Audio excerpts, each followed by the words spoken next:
Well, hello and welcome back to the final week of the open bracket segment of the Fall EU Challenger Cup. My name is, of course, Ranconius. Joining me for this week and the funky ride contained within is Shadow Boy.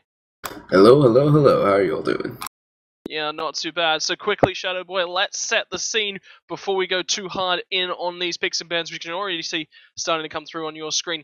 The situation as it is currently, Team Instinct with 2 wins, a third place, and a top 8 finish are sitting top of the group so far at 250 points. They've got top seed 5 points behind them, and the only team in spitting range that can actually knock them out of a top 2 finish is VWS Gaming. They are sitting at 2 wins themselves, also a fourth place finish. No, a third place finish. I was right the first time, sorry about that. Third place finish, but for them, they've finished outside the top 8 in week 3, finishing in the top 16, netting themselves 5 points. Then we go down, Team Bazaar, 147. Losing Road, very successful last Challenger Cup, 120 points. The Puppies are sitting in 5th. They've got a lot of work to do. Very hype team, very capable of good performances. They need to lift today if they want to see themselves through and confirm through. Perpetuum is 6th. Team Illusion is 7th, and rounding us out of the 8 is the Angry Pikachus versus our 9th place team in Men of Aeron. Now, what's the difference between these two teams? 24 points. Where do they need to finish to make that up? Well, this is the round of 16, so they're going to net 5 points from this. This is actually the round of 32. This is even further back than that. This is a round of 30. No, this is the round of 16. I'm screwing myself over. I'm going to throw it to Shadow Boy. Shadow Boy took us through picks and bans.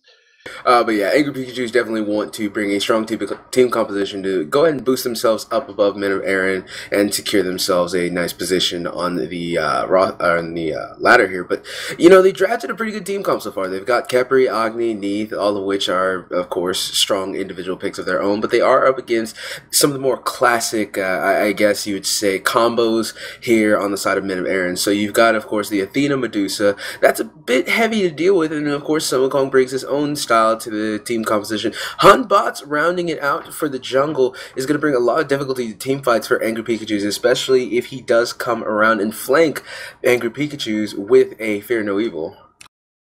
Yeah, as well, the ban on Isis coming through from the Angry Pikachus as well is basically saying, hey, we've got an Agni, we want to let him scale. We want to give him a nice, easy lane. Isis going to put too much pressure, going to steal away too much of that mid camps. The Athena pickup was just lurking for a lot of pressure in there. They banned Thor away, they banned Soket away in the early rounds of the draft, saying, hey, we want something a bit safe. What does the Hunbat's pick specify, though? That in itself specifies very strong at the 10 and 15 minute fights, and then thereafter. Earlier than that, mid camp's probably going to go the way of Angry Pikachus, depending on what they pick up. Comes through, probably going to be an Ao Kuang. Well, I think what I like the most about this Hunbots pick is it kind of almost puts a little bit of a requirement onto Khepri where you might have to pick up beads, because one of the things that you need to be able to do in some of these tight team fights is throw out your ultimate. And if you're too busy being stuck in a Fear No Evil channel, it becomes a little bit more difficult to save any of your teammates, especially if they burst down the right targets while you're CC locked. So it almost puts a bit of pressure onto Angry Pikachus to kind of force a beads onto their support, but you really don't want to do that half the time. Half the time you want to stick with, more of your supportive style actives such as Blink, Shell, maybe even Heavenly Agility, things like that. But Nuwa being the last pick over on Men of Aaron, I think that she is a pretty unique character that offers a lot of damage potential and kill finish potential. So I'm interested to see how Men of Aaron use her in this particular matchup, especially since they have a couple of characters who are very good about surviving, mainly because of Khepri. Neith has a lot of healing of her own. Agni, pretty safe character. Bellona, not too hard, not too easy to lock down either. So a lot of characters that are hard to lock down. Not sure if they're necessarily going to be in, ultimate range for Nuwa most of the laning phase. One of the things that I'm seeing here, and now that I've actually had a bit more time to actually sit here and go over the numbers that are sitting on my second monitor, Angry Pikachus, 54 points, Men of Aeron, 30 points. This is crucial. 8 teams move on. These are your 8th and 9th seed. Pikachus, 8th seed, Men of Aeron, 9th seed. To tip them out of the balance. If Angry Pikachus win here, Men of Aeron straight out of contention. Straight away, that's it. That's all over for them. But if Men of Aeron win here, that pushes Angry Pikachus to 59, confirmed. That's where they will be finishing the EU Challenger Cup. Men of Aeron from there need to earn 30 points or greater to cap them. So a 4th place finish for Men of Aeron will not do it for them. For them to be fighting inside the top 8, they have to finish 3rd or better. So there is a lot of pressure on every single game today. They have to win a minimum of 3 games. They have to win this game. They have to win the next round, which is their 8th. They can lose the semi-final and win the 3rd place match. That will work. If they win their semi-final, they are through and Angry Pikachus are out. So there is a lot riding on this game. And chat, you may have been wondering why I was talking a lot more about that and not the draft. That's why. These guys are essentially playing for their next 3 weeks. If they do not win here, if they lose this, that's it. Pack up. You're going home. You're not playing another competitive match of Smite all the way through until about February, I think. There's even March, maybe potentially later than that. You know, even though you say that, I do hope that Men of Aeron don't get stuck in the next game mentality, because at the end of the day, you still have to win this game. You have to acknowledge the fact that there is the next few games you have to win, but to a certain extent, if you get too focused on, okay, well, we have to look forward to next game, you end up making a couple of mistakes, a couple of errors in your the current game, and you're not going to make it any further. So, Men of Aeron, I do wish the best of luck, as well as Angry Pikachus, who have, of course, secured themselves a nice bit of points to land them in the 8th place spot. And I'm really excited to see which of the 2 teams will come out ahead of each other. But let's talk a little bit further down the list after Men of Aeron. After them, it falls away. The next closest is another 8 points back, and there are 3 teams tied on that. Dexterity Gaming, Looking for Mid, and InMotion Esports. Just looking through the bracket, InMotion Esports are currently up against the Puppies. There is also obviously going to be a Looking for Mid. They were down towards the bottom side of the bracket, up against Perpetuum. So an interesting matchup, and one that could be very crucial down there as well. And Dexterity Gaming are having another quick look through the brackets. They're against Team Illusion, so very rough matchup for those guys. Illusion have been just phenomenally consistent. They've never really finished higher. Their highest finish is 1 3rd place finish in the 3rd week of the brackets. Other than that, they've only ever finished inside the top 8. So they're basically saying, yeah, we're out there, we're worth contesting for. Any better than that? Maybe not. They're only 1 point ahead of Angry Pikachus, and they're here as well. Yeah, exactly. And I believe you said it was... Who did you say was against Perpetuum right now? Team Illusion, I think it was. Team Illusion, that's who it was. So, Team Illusion... No, looking for InMotion Esports. I'm having a great night. No, night? It's looking for mid. Looking for mid. Perpetuum You are confusing me. Either Jesus. way. Either way. Perpetuum, of course, being the 3rd place team, I believe, last week. So they've shown quite a few times that they can compete with the top players of this tournament. Now, as to whether or not Team Illusion or All-Mid or anyone you suggested is able to take down that 3rd place contender is completely up in the air. I'm not sure if they necessarily can do it. I've only seen a couple of those teams that you mentioned regularly, so I need to see a little bit more change out of some of them. Obviously, there's improvements that can be made, but I do believe that they have the potential to do so. Our top 4 teams are almost essentially locked in. Losing Road would have to finish in the 16, and it would have to be one from Dexterity, Looking for Mid, and InMotion Esports would have to win to actually knock them out. So that's Team Instinct, VWS are locked in. Bazaar is 100% locked in, can't be knocked out of the 8. And like I said, very extreme circumstances for Losing Road. But ladies and gentlemen, it is time to get into our first game of the day. Angry Pikachus versus Men of Aeron. And a very, very important one for the top 8 going into the round robin starting next week. Shadow Boy, take us down the Angry Pikachus lineup. Over on Angry Pikachus, we've got the Bushy playing Neath over in the indicator role, Big Man Tings in the support role as Capri, Lace in the solo lane as Bologna, as opposed to the Pikachu, who is playing the Ao Kuang in the jungle, as we thought that maybe Ao Kuang was going solo Bologna in the jungle, but not the case. Darzer in the middle lane as Agni. Yeah, and coming to us in the red health bars all the way from Mount Vesuvius or some kind of hot, fiery volcano hell.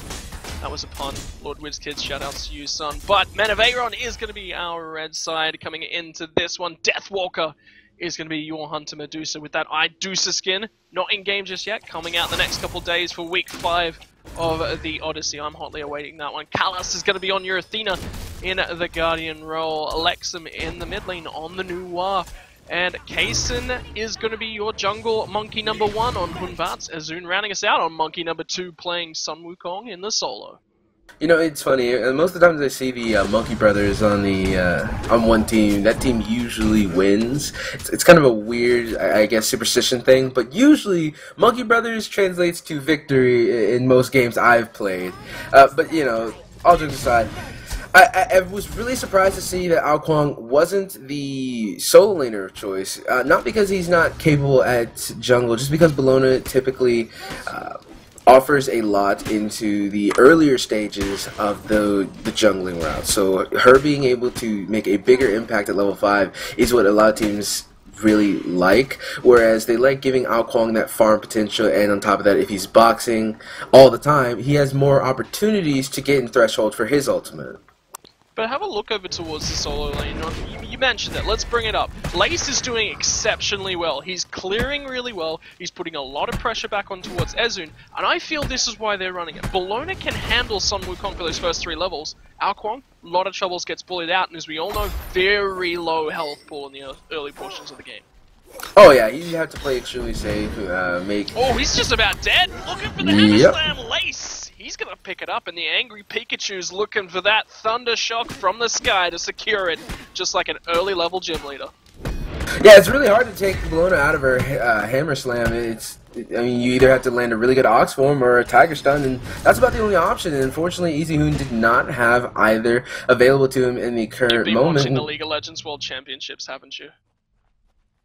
You said Easy. Maybe. Yes, I did. Yes, sorry, I did. Keep going, keep talking. No, it's fine, it's fine.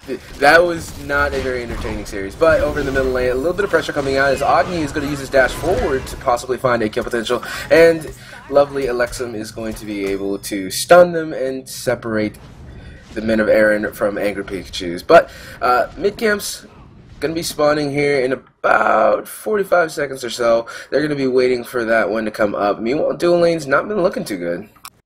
Yeah, Bushy's got a lot of pressure up on towards this left-hand side, but back towards the mid lane. Take a look at Big Man Tings looking to rotate in for the Pikachus. Doesn't quite find that solo flip, to get himself in there with a snare for some grabby, buggy action. So, looks to go back to the left-hand side. He can rotate early because he's got Bushy on knee. Down comes the major look combo. Doesn't quite find the stun. Bushy's looking to run away. Athena ultimate going somewhere else. It's towards Sun Wukong because he's getting beat on again. World Weaver's coming in. Kalas is going to die. Might be Ezu too. It's 2!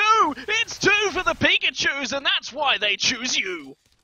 Yeah, the Pikachus have been really bullying the solo lane out extremely hard. I mean, Sun Wukong has not been able to get any kind of footing all game so far, and that's going to really hurt the Men of Aaron as the game progresses, just because he's not going to be able to make those rotations. He's not going to be able to, contribute over into some of these earlier skirmishes when they're contesting for jungle camps or doing anything like that. That's exactly why you're seeing a 3-man rotation onto the Men of Aaron's blue buff, and there's not really anything to be done against it. But Bologna, starting off with that Ick Veil, is basically giving her enough boxing potential to where she's going to just stick to Sun Wukong and focus his health down until he's able to get a kill. Now, what was really awesome is that Athena came over. You think that she's going to be able to disengage for them? No, they actually both died because of it. Yeah, and the crucial part about that was that she was ulting on a minion wave right in Neith's face. And Medusa had already backed off, right? They didn't get the major look combo. They didn't get the Petrify stun down. They were like, alright, our chances are done here. Then she immediately had to turn and go, right, my Sun Wukong needs a bit of help. But she was sitting in Neith's face and on a minion wave. It's like so much free damage was pumped into her right there. And have a look at the right-hand side of things again. Bologna's coming in. Pikachu was looking for things as well, as his team's namesake might say. He's a bit angry. Wants to find something happening. One of the things that Angry Pikachu is doing very well is just putting pressure on Sima Kong, and one of the things that Men of Aaron are not doing is warding very well. I mean, you look across the map, there's only one ward on the map for Men of Aaron. Granted, there's only one for Angry Pikachu as well, but Sima Kong needs a bit more vision just to kind of make sure that Ao Kwong does not become a factor for him as well, because, you know, it's already becoming extremely difficult for him to deal with Bologna. He's solid, what now, 3.4 versus, yeah, he's a solid near 1,000 gold behind his opponent in the lane, and on top of that, now he's given over a little bit of assist gold over to Neath too, so he's starting to become a bit of a downer for the rest of his team. Ducked in the mid lane. Sorry, that's Alexum. Alexum and Ezun having very similar names. Just gonna Big Man Ting set up Big Man Tim's combo, and it's 4-0. The Men of Aaron are 1,500 gold down at this very early stage. Grouping up, they're gonna make a pick. This is bad. This is bad. Looking at the left-hand side, Deathwalker spots it out, gets Solar flared up. He's in trouble. He's abducted. This is a dead man. Big Man Tings to find that one out. Pikachu finds Callus as well. You can't rotate away from that guy. And this might be the first Gold Fury of the game. In only 6 minutes, they're grouping up. They've got 4 over here. You know, I'm not really sure exactly what's going on, but Men of Aaron have not actually been that active across the map. I haven't seen a Humbot's ultimate used at all. I haven't seen a new ultimate used at all. I don't believe, actually. In fact, I think this has been the most passive. Yeah, this has been the most passive I've seen a team comp like this. Sima Kong actually forced into his ultimate over in the solo lane, as Bologna was just again bullying him out, keeping him distanced from the wave, and looking for any opportunity to throw some damage onto him.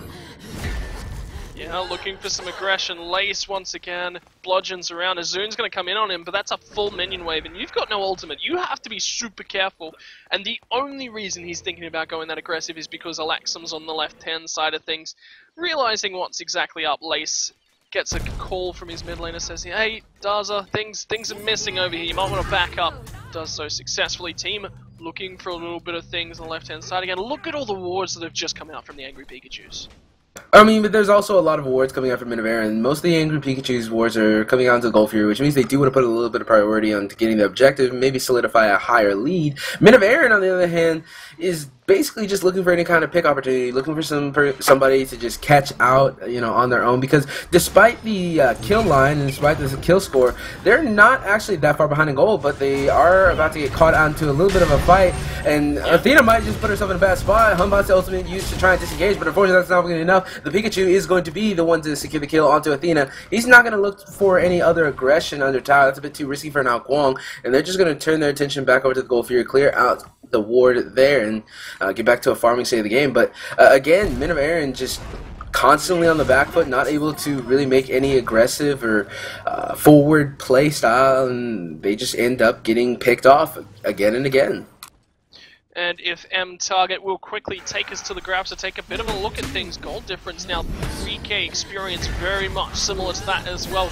Gyarados reference inserted here because that was a nice kill early for Pikachu. And insert Gyarados reference here again. Kalos is going to get over here, defend off his solo laner and Ezun, and the new Wire ultimate to try and force the disengage. They knew that Big Man Tings was rotating with the 360 no-scope vision ward on at the backside there, so everyone's just going to disengage, just going to buy some time, see what they can do. Look at Pikachu. Well, Angry Pikachu's is still winning the farm battle overall, and they still are making good rotations. They're taking the enemy jungle camps where they can, so they're naturally going to have more gold at the end of the day. And now, the Pikachu in an awkward spot, and it looks like he's just going to come over here. They're body blocking this poor little Athena, as she's been now killed, I believe, 3 times, no, 4 times, just getting really pressured from the dual lane. And Pikachu is going to have to back off as he took quite a bit of damage. Medusa in an awkward spot, but lands a great Petrify. Unfortunately, not able to get any kills from it, however. In fact, she is going to be the one to fall here. Agni able to secure that kill. It is still going to be a fight continuing, but Nuwa doing a pretty decent amount of burst damage as Neath comes in now to join the party. Able to find one. There's Bologna getting the second one. Over on the backside, Sima Kong trying to make a play happen and get the Agni kill, but unfortunately, he's just going to dash away to safety. Look at Daza's health. Daza is such a quality mid lane. The surrender comes through at 11-0. Men of Aaron are out of contention with only 5 points earned for this week's Fall EU Challenger Cup. That's them. That's them done for the split. And Angry Pikachus might have just burned their biggest rival going forward for that 8th place spot. They may have done enough to secure them. They get a minimum of 10 points now, pushing them along to 60 points. I'm just doing some quick math in my head. Sorry, Angry Pikachu is now 64. on 64 points. So for them to be knocked out, one of the other teams has to finish 3rd or better, and they have to lose in this next match. For anyone to knock them out. Team Illusion, they could be a team that could be knocked out because they're only 1 point higher. If they win their match, it's the exact same story for them. So it is almost locked in for what we're going to be seeing next week in our first week of the round robins. You know, and it's a very unfortunate for Mid-Avaran that they weren't able to make it in this split. But, you know, I think that there's a couple things that can be taken away from this game from a team standpoint. One of which is the solo lane needs a bit more help in some of the worst matchups. So, Bologna versus Songkong, not necessarily a horrible matchup, but one that I think could have been a bit more even than what we saw. And so basically, once you see that your solo laner is having that much trouble, you do have a Humbots. Humbots has a lot of tools to bully out Bologna, especially one that did not start a defensive route. It was Death Toll into a Ickvale, so she didn't have that many actual protections. Using a Humbots ultimate over in the solo lane would be completely justifiable. I mean, you would have enough damage between Sun Wukong and Humbots and CC at that to lock her down. Go ahead, try and counteract that a little bit, or at the very least try to really overload one side of the map. Make sure that you try to find something out of your teammate getting bullied, otherwise you're basically at a standstill to where everyone on the enemy team is getting benefits, where you're just kind of looking at your solo lane going, wow, this really is not working out. Yeah, and a crucial part to actually Angry Pikachu's picking up that win there was the fact that they picked off Carlos so many times. So many times they just picked him and picked him and picked him and picked him. He didn't get any items past his boots on board in that 11-minute game.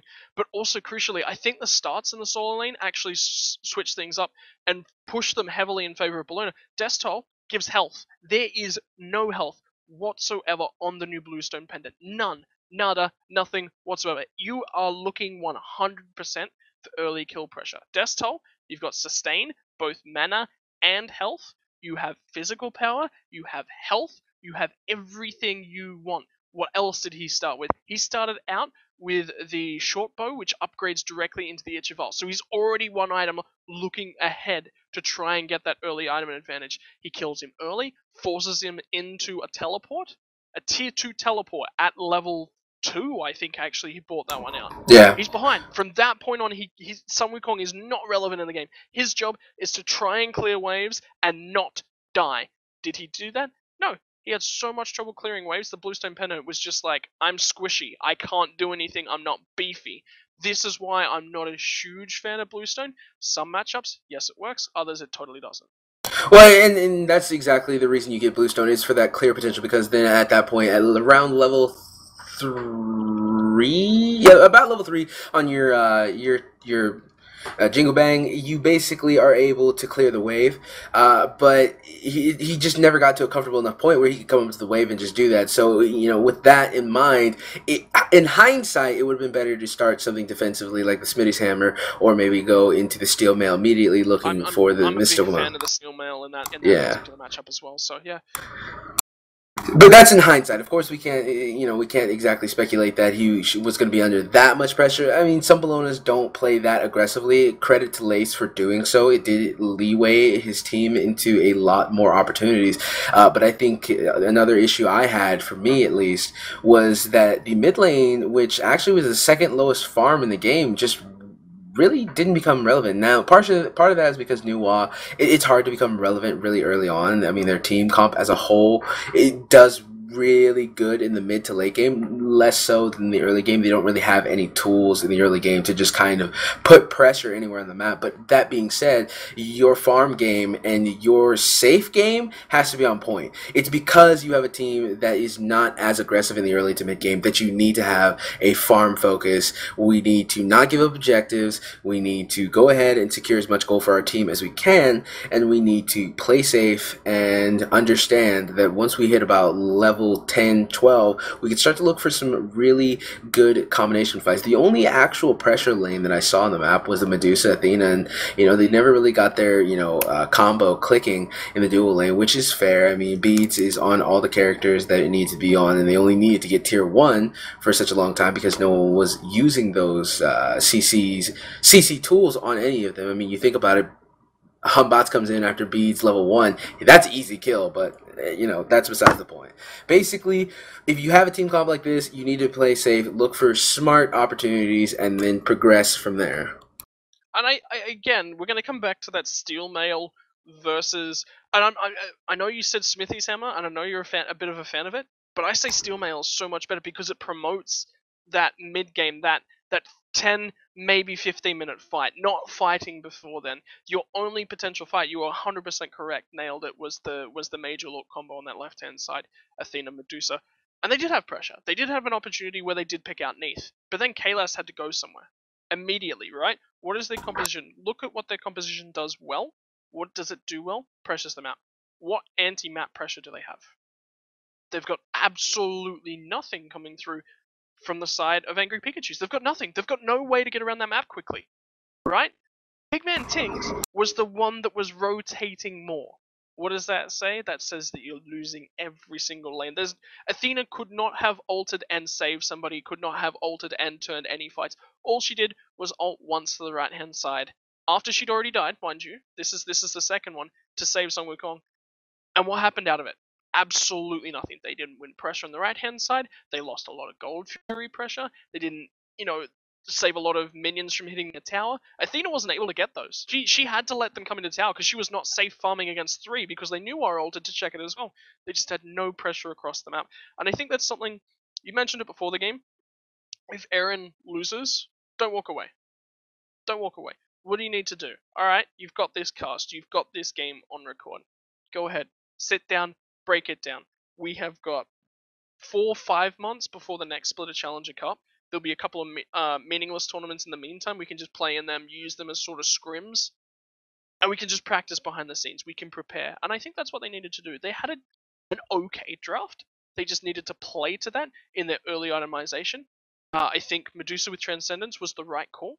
Normally, Medusa could go both, but this composition suited a Transcendence. She needed to be bursty with that ultimate. She needed to be bursty with the Acid Spray. Hunbats, there's not much you can really say. Sung Wukong, we've talked about it, but I think that's a crucial linchpin, is that he needed a Mystical Mail. And why the Mystical Mail? That 10-15 minute fight, tanky, a little bit of damage, resistances. He's so big in that mid game. Kaylas, just focus on keeping your lane farm. Don't look for kill pressure. Don't look for kill. It's a Neath. You're not going to kill her. Like, that was just some really, really smart counter drafting to pick up that Neath early in the draft. Anyway, ladies and gentlemen, that is game number 1. We'll be back with game number 2 momentarily. But hopefully you guys will hang around, because there are a lot of important matches that maybe not affect who's in the top 8, but will affect where they're seated in the top 8. And that is going to be absolutely crucial, as we did see last Split Challenger Cup. I'm Ranconius. Joining me once again, Shadowboy. M-Target's our production guy for the day. We'll be right back just after this.